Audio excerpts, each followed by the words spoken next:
Ukraine says it has reached a common understanding with the United States on a proposed peace deal aimed at ending the war with Russia. Now, this breakthrough, viewers, follows intensive weekend negotiations in Geneva, as we saw, where officials from both countries refined the 28-point plan Washington presented initially to Kyiv last week.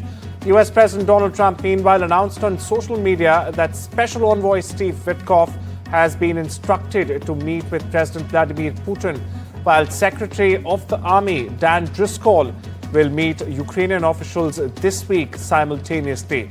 However, Moscow has signaled unease. Russian Foreign Minister Sergei Lavrov has warned that while the Kremlin had been open to the original US framework, any major revisions could create a fundamentally different situation, hinting very much that Russia's support may not be guaranteed.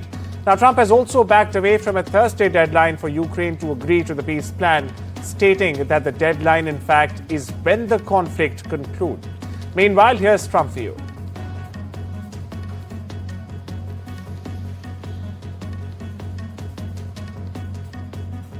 Eight wars in 9 months, and we're working on that final war. It's not easy, but I don't know. I think we're going to get there. 25,000 soldiers, Ukraine, Russia. In the last month, 25,000 soldiers have died. So I think we're getting very close to a deal. We'll find out. I thought that one would have been gone quicker. We did 8. I thought that would have been an easier one, but I think we're making progress. In less than 1 year, we've accomplished more than most other administrations have accomplished in 8 years. In Central Asia, viewers, Afghanistan's Taliban government on Tuesday accused Pakistan of launching deadly overnight strikes in 3 eastern provinces.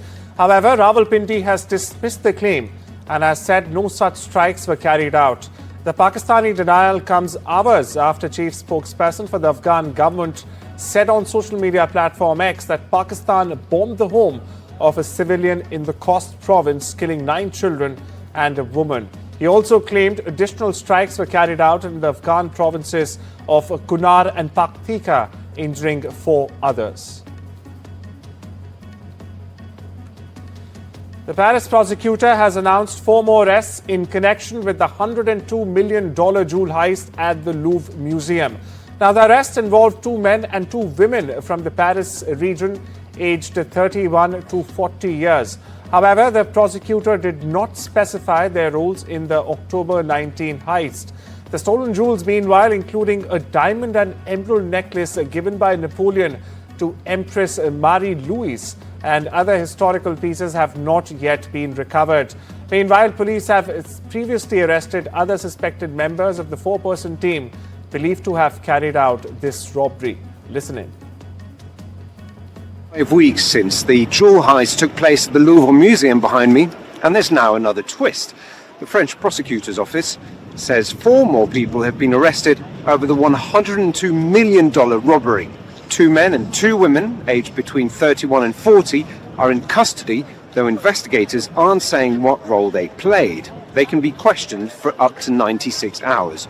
The stolen treasure is still missing. It includes priceless jewels, and police say the gang forced their way in through a window, smashed display cases with angle grinders, and escaped in under 8 minutes, slipping down a freight lift and speeding off on scooters. 1 imperial crown has since been found, but the rest of the haul is still out there as focus sharpens on security at the world's most visited museum.